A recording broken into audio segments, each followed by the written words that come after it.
selamat malam pemirsa di rumah maupun di studio. Bagaimana kabar Anda hari ini? Saya berharap Anda semua dalam keadaan sehat tanpa kurang satu apapun. Namun yang namanya manusia yang memiliki akal dan perasaan, pasti memiliki juga yang namanya rasa cemas. Biasanya perasaan cemas itu bisa muncul dalam suatu kondisi yang kurang menguntungkan buat Anda. Misalnya, kondisi ekonomi rumah tangga, pekerjaan, karir seseorang ketika mulai terpinggirkan, dan sudah sekian lama belum punya pekerjaan, apalagi untuk Anda yang berbisnis, belum ada hasil. Anak yang sakit-sakitan, dan masih banyak lagi permasalahan yang ada di sekitar kita. Nah, malam ini kita akan mengangkat tema, kenapa aku cemas? Nah, saya mau nanya dulu nih ke Pak James, sebenarnya kenapa sih manusia merasa cemas? Cemas itu adalah satu sistem dalam diri kita untuk mengingatkan, bisa jadi pikiran, bisa jadi juga dari hati, untuk mengingatkan kita bahwa kita harus siaga, kita harus siap-siap, kita harus lebih peka, kita harus buat perencanaan, kita harus buat keputusan, dan ada satu tindakan yang harus kita lakukan. Jadi cemas itu adalah satu reminder untuk kita siap-siap melangkah. Oke, jadi sebenarnya cemas itu membuat kita lebih siaga dan waspada ya? Iya, buat saya cemas itu malah hal yang positif. Oke, tapi sayangnya banyak orang justru ketika mereka merasa cemas, seakan-akan seperti hidup ini sudah berakhir. Gimana tuh Pak Dedi? Nah, jadi cemas itu sendiri adalah ketika naluri bertahan hidup kita bekerja. Gimana ya nanti ya? Nanti itu gimana? Kedepannya gimana? Lalu ada perasaan, aku tuh mampu nggak ya mengatasi masalah ini? Aku mampu mengatasi situasi ini nggak ya gitu loh. Nah, dua perasaan ini nanti gimana ya? Aku mampu nggak ya menghadapi? Nah, kemudian jadi muncul cemas. Nah, cemas ini ada energi jiwa yang bergulat di sekitar jiwa kita. Ya, jadi, aduh gimana nih nanti? Aku bisa nggak ya? Nah, ini energi yang perlu disalurkan. Ketika mampu disalurkan, cemasnya akan berkurang. Ya, nah nanti kita jadi mengerti bahwa menyalurkan energi negatif itu ke tindakan-tindakan yang real, ya, ke hal-hal yang positif itu bisa mengurangi kecemasan. Jadi cemas itu sebenarnya sebuah indikasi untuk kita bisa siaga, dan cemas itu merupakan sebuah energi. Tapi energi itu harus disalurkan dan dialirkan. Bagaimana caranya nanti kita akan bahas, tapi sebelumnya lihat dulu tayangan berikut ini.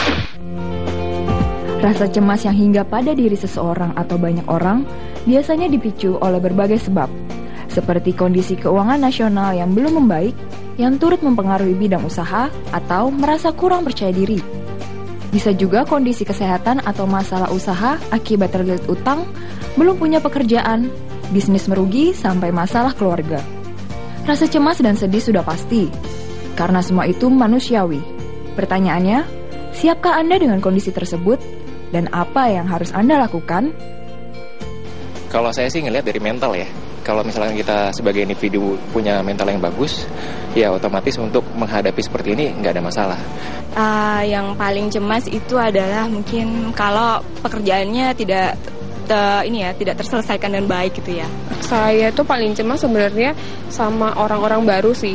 Maksudnya mereka datang dengan generasi yang baru, pemikiran yang baru, dimanapun saya harus ngikutin perkembangan zaman kan, kayak gitu. Pada episode kali ini, Dedi Susanto, konselor pemulihan jiwa, akan memberi solusi bagaimana mengatasi perasaan cemas yang ada pada diri seseorang. Serta James Gui, coach bidang bisnis dan manajemen, yang akan memberikan tips action untuk keluar dari belenggu serta mampu membangun potensi diri.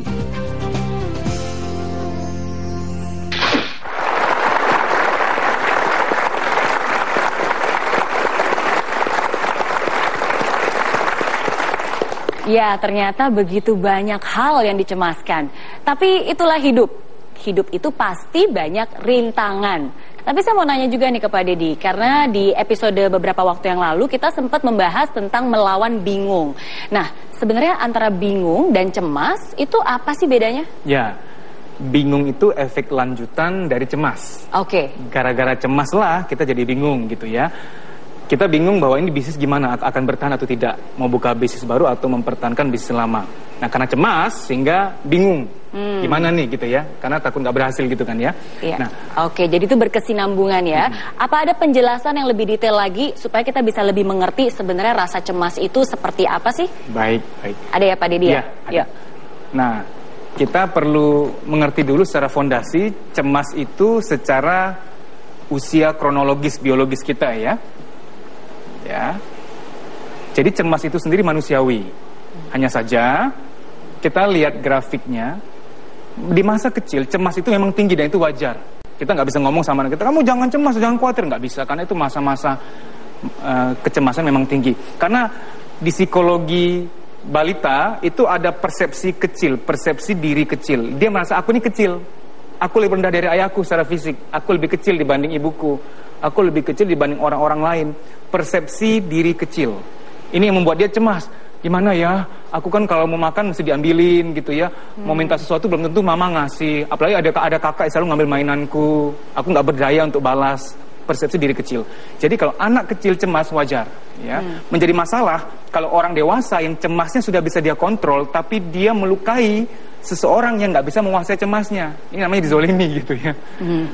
Ketika kita sudah beranjak dewasa 20-30, mestinya sudah nggak terlalu cemas. Kenapa? Kita bisa melakukan sesuatu. Kita punya daya, kita punya kepintaran, punya kemampuan, punya kemandirian, kita punya daya. Secara fisik juga kuat, hormon stabil gitu ya. Kematangan oke. Jadi orang dewasa umur 20, 30, 40 kalau dia sangat cemas, nah ini perlu ditindaklanjuti. Ya kan itu nggak seharusnya begitu.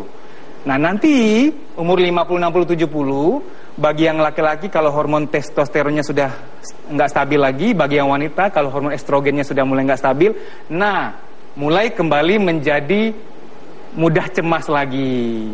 Maka kita sering mendengar, kok nenekku kayak anak kecil lagi ya? Nah ini kembali lagi, sebenarnya bukan kayak anak kecil lagi karena secara hormon sudah nggak stabil. Lihat ya papa mama kita yang sudah mungkin atau kakek nenek sudah lanjut usia, memang agak mudah marah. Kamu juga jangan sakit hati ke beliau.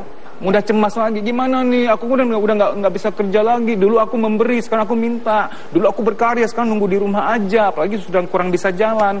Kecemasan meningkat. Nggak cuma secara psikologi, karena jiwanya mungkin sudah penuh ya. Pengalamannya banyak. Nah, yang kita ini loh, kita mau fokus masa dewasa, 20, 30, 40. Kita punya daya, punya kemampuan untuk take control. Karena kita punya kompetensi, karena secara badannya, biologis, hormon juga masih mendukung, ya. Nah, apa sih definisi cemas? Ya, cemas adalah ketika kita mengkhawatirkan masa depan. Nanti gimana ya? Masa depan 2-3 tahun dari sekarang tuh apa yang akan terjadi? Kalau begini caranya, kayaknya bisa buruk nih keadaan. Jadi kita sudah memprediksi yang buruk-buruk, berprasangka buruk, sehingga jadi cemas. Ketika orang masih punya rasa yakin akan kemampuan dirinya, walaupun dia berprasangka bahwa keadaan di depan kayaknya akan buruk, itu masih ketolong. Karena dia masih yakin, aku mampu nih, kayaknya aku mampu. Itu masih ringan gitu ya. Nah, kan sudah terbayang-bayang akan gagal lah, jatuh miskin, bangkrut, mungkin sakit lah gitu ya. Dan kita harus tahu keadaan akan makin memburuk kalau dia sendiri. Kok nggak ada yang peduli ya?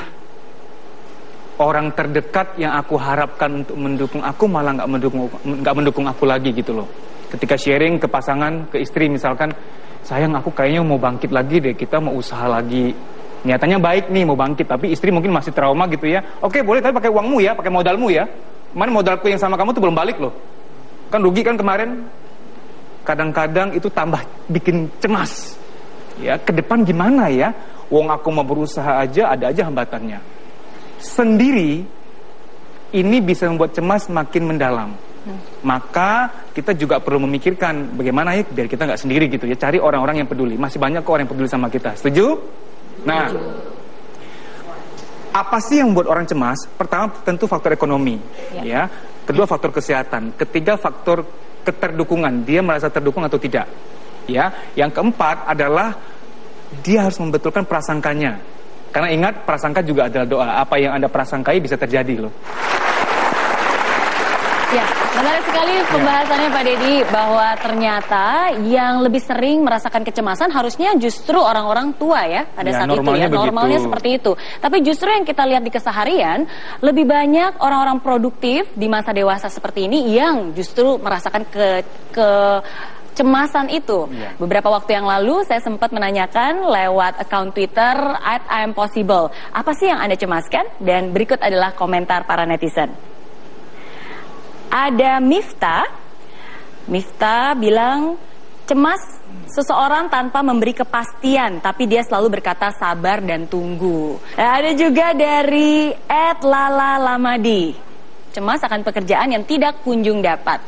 Ini sesuai juga ya dengan yang tadi Pak Dedi bilang ya, bahwa salah satu faktor kecemasan adalah faktor ekonomi. Ya, karena otak kita itu basic settingnya ingin mencari rasa aman.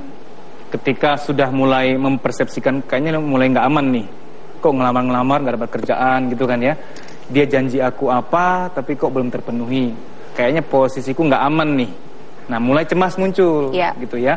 Nah, cemas itu adalah alamiah, tapi harus kita mengerti, kita perlu agak realistis. Betul. Cemas berlebihan tidak akan terjadi kalau kita tuh proporsional.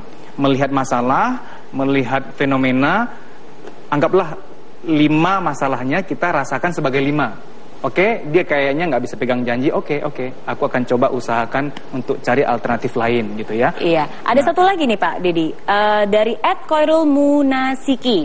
Cemas karena gagal panen yang disebabkan cuaca tidak menentu.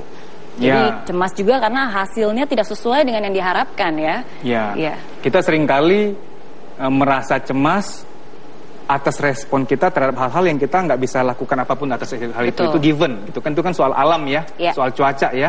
Nah, kita masih bisa mengeksplor sebenarnya, oke, kalau hal cuaca, hal alam aku nggak bisa kendalikan, ada hal lain nggak yang bisa aku kendalikan?